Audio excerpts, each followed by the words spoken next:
Singapore's leaders have mastered a tactic so powerful, it crushes their enemies without lifting a finger. And anyone, yes anyone, can learn how to use it. No political power required. In fact, when the tactic was first mentioned in Parliament, the speaker didn't know whether to laugh or be offended. Is that an insult? A vulgarity? He wondered aloud. But what if I told you that this very technique shaped the future of Asia's richest country?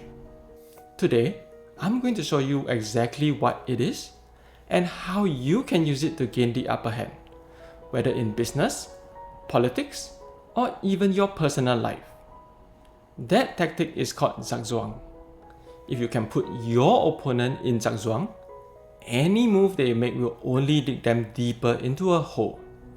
It's a strategy that forces them to make a bad decision, no matter what. It's a German word from chess, but it's not just a chess tactic. Zugzwang was first mentioned in Singapore's parliament in 1961. That year, Singapore's founding father faced his most serious leadership crisis. An insurrection within his ranks was challenging his ability to rule. Many of his own lawmakers publicly criticized him. He's a dictator within his own party, they said. They also disagreed with Lee on Singapore's path to independence. Were they right? That's not for me to judge. But regardless, Lee used his next move to corner them. He called for a vote of confidence at the next parliament session. The lawmakers had two moves, both with serious consequences. They could either back down and support Lee, essentially admitting they were wrong. Or, if they didn't support him, they'd be expelled from the party. All their moves were bad. A classic case of Zugzwang.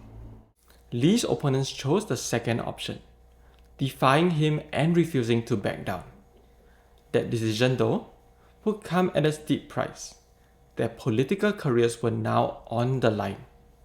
They lost the vote and were expelled from Lee's political party. Lee trapped his opponents in Zugzwang by targeting their biggest mistake, attacking their boss in public. Airing your dirty laundry in public? That's like playing with fire. Now let's look at a more recent example. Lee Hsien Loong is Lee Kuan Yew's son, and he became the third Prime Minister of Singapore. Let's see how he questioned his opponents on a political hot potato: immigration. I have not heard the Workers' Party demand zero growth today. Do you still demand that? Or do you now think that we should allow SMEs to survive in Singapore? Is this a straightforward question? No. It's a carefully crafted trap. Lee focuses on the benefits of growth. So it's impossible for the Workers' Party to answer without incurring political cost. Why? If they say yes to zero growth, they risk angering businesses that need immigrant workers. If they say no, they'll be seen as flip-flopping.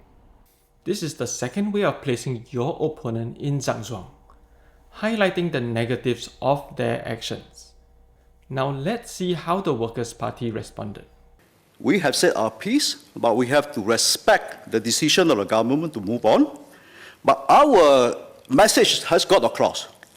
We cannot sustain continuously the kind of population growth plan the government is planning. And I'm glad to hear today that Prime Minister is saying that the government is taking a very serious view of tightening and watching the growth of population. They carefully changed the subject to the broader issue.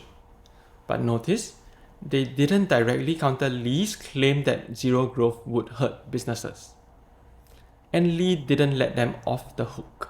Madam Speaker, after all this complicated explanation, I don't know whether Mr. Low Teow Kiang still stands by what was said in Parliament in the White Paper debate last year.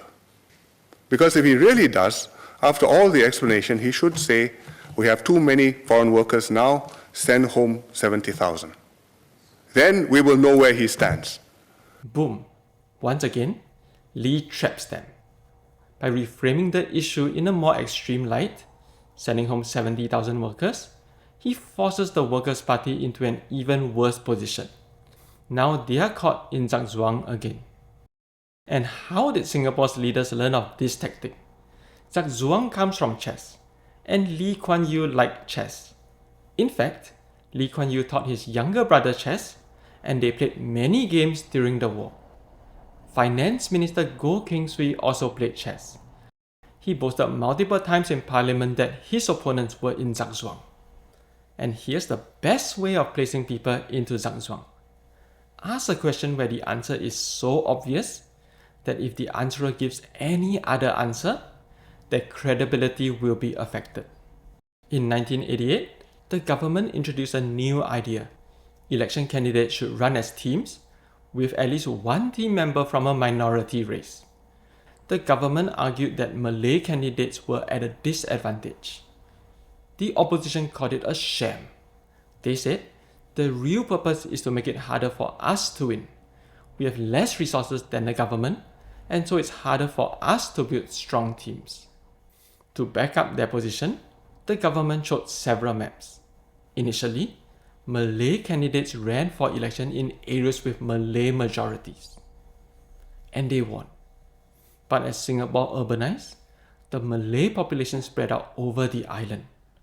Malay candidates still ran in areas with the most Malays, but they won elections far less frequently.